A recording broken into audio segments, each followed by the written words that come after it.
looking at this next set of tips, and it's actually how to maximize family time. I'm thinking of the very unusual situation I have of having a high school, grade school, high school, and college son. So I have three sons, and they're all in different life stages. There's my little one. He just woke up. Joshua just woke up, and that's what days are like now here at in this situation where the rhythm of people are really disrupted. And how do we now maximize our family time? Time that we never thought we would have with our family, because now for extended amounts of time, several days in a row, more than just the summer break, and when you're on vacation leave, you will be spending time with your family under the same roof.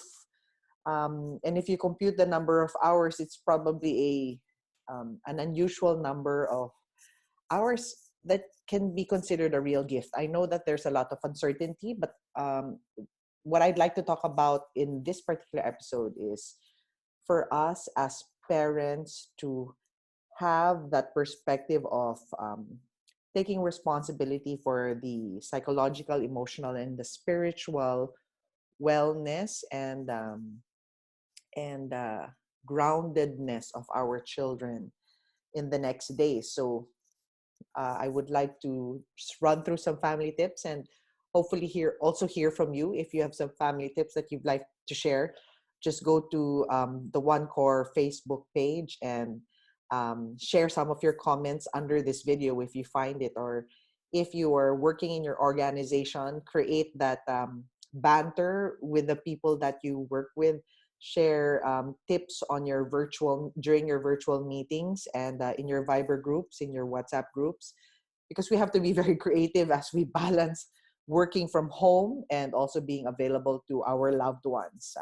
I recorded earlier about the creating a space for work, and then telling people that when you're at that space and a given amounts of time, you can post that you are on your working hours, so that they respect that you have some deliverables, professional deliverables that you have to be submitting. Right now, what I'd like to do is also talk about maximizing family time. I have here several tips on my notebook. This is not easy because nga, sabi ko, magkakaiba yung edad ng mga anak ko.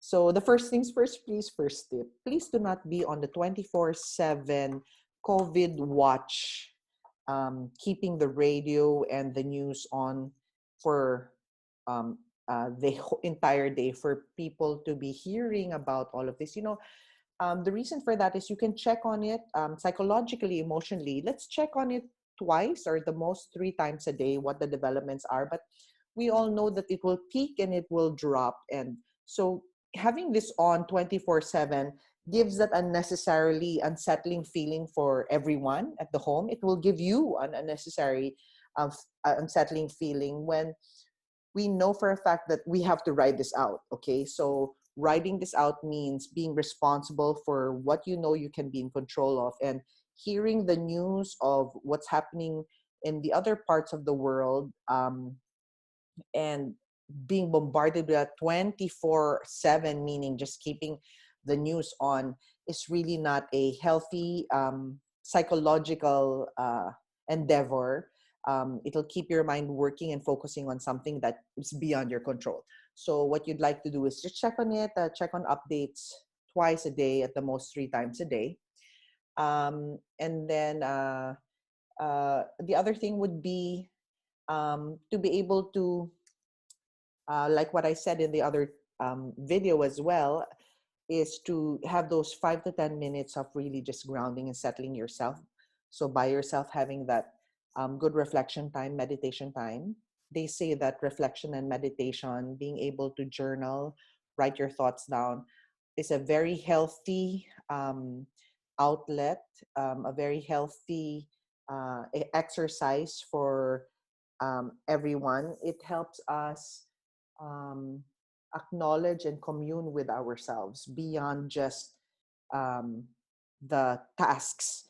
It helps us in unedited journaling, it helps us really come into terms of understanding and being kind and encouraging and nurturing to the self, which more so now is important than ever. I always say this with people that I've met, that taking care of ourselves, being kind to ourselves, and encouraging to ourselves is a priority. Um, Now in this situation, I am so glad to say that um, we have pockets of time for those who have had found it very challenging to be kind and nurturing to yourself. Now we literally have pockets of time to be nurturing to ourselves, to be kind to ourselves, to listen to ourselves, because we are no longer doing the transit to and fro work, now that we're working from home. So in understanding what is a nurturing endeavor for you, it's very important for you to uh, what those tasks are, communicate it to these people, to the same, your family, now that you're home all of the time. An activity would be, you'll have during meals, around the table, just share what are the things that you'd love to do now that you have X amount of time. So you just name things, name random allocated pockets of time, like, okay, for 30 minutes today, what do you guys feel like doing? And then the activities don't have to involve everyone, joint activities, just that you want to hear out what people are so excited that they actually have time to do for right now.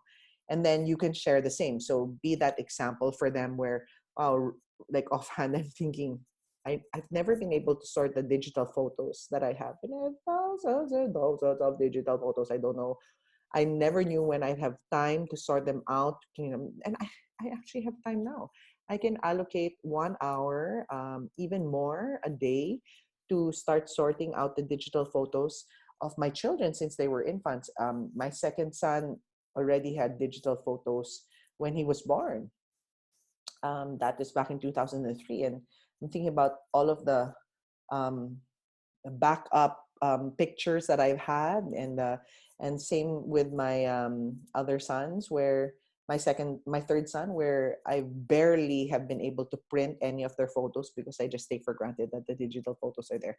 So parang it's such a relief that I will actually have time and not feel rushed and not feel worried that I will um, possibly erase an important photo, because I can do it mindfully for X number of hours in the next number of days. Those hours which are usually allocated to being caught in traffic. So those activities that I would love to do, that I would share to my children and my husband, that will also give them ideas of how they would love to use their time. Uh, para hindi magkasawaan, one of my recommendations, and I've yet to try this because it's only been since Saturday, Sunday, Monday, Tuesday. It's only been like 4 or 5 days upon my videoing this, that I've been cooped up with the family this long. That we can take turns in putting what activities that we would like to do together in a box, and then magbunot in a bowl, and then magbunotan ko ano yung susunod na gagawin.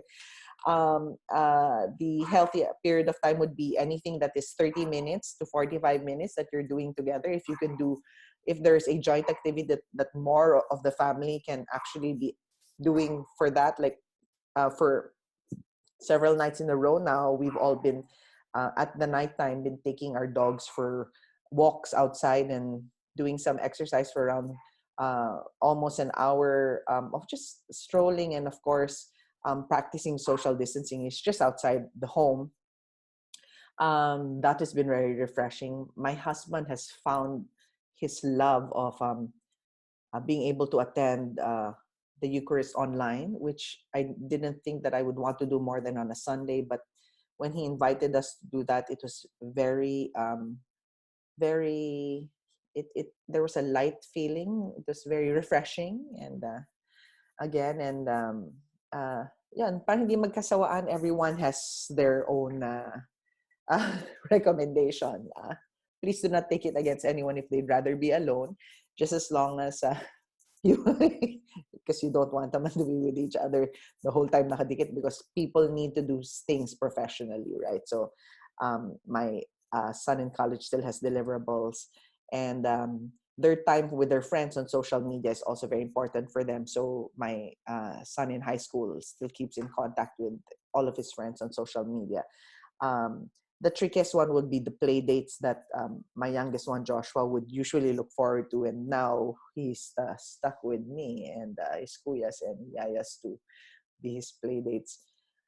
Um, again, try to think out of the box. I don't think I'm thinking out of the box enough. I think the next few days where cooking is would be exciting as a family activity. You have uh, uh, the other thing that I wanted to do, and I'm so glad to have time for, is people doing some spring cleaning, where things that you normally you thought you would still be using but are no longer using. So yung mga nag-Maricondo dyan, tapos na-realize nyo na, ay, kulang pa yung Maricondo ko, marami pa akong pwedeng ma-dispose, that this would be a good time.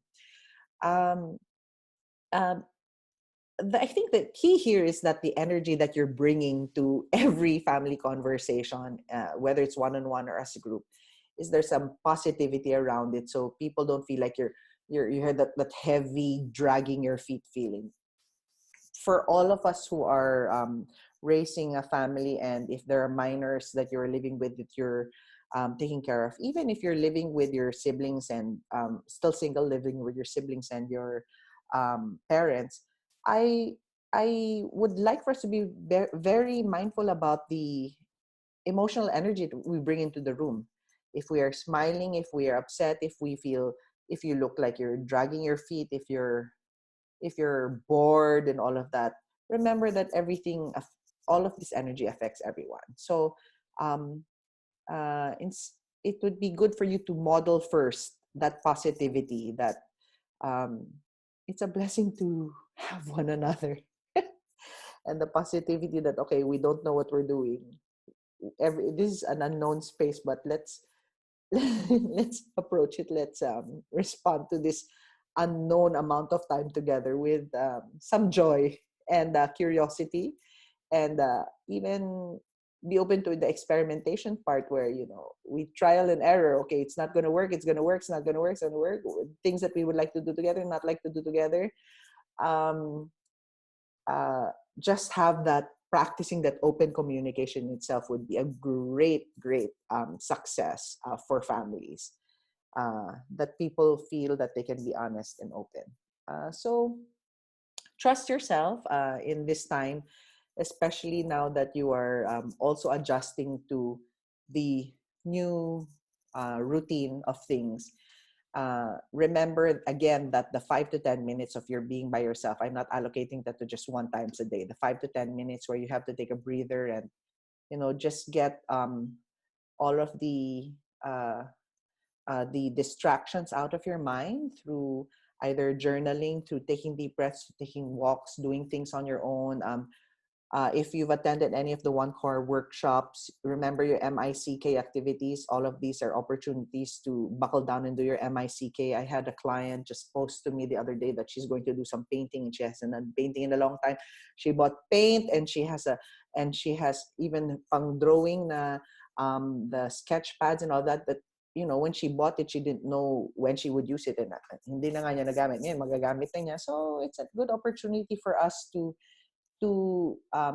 take right now, to collect ourselves in order for us to mirror that, create that energy, be able to project that positive energy from our core, our authentic selves, in order to make the most of our family time.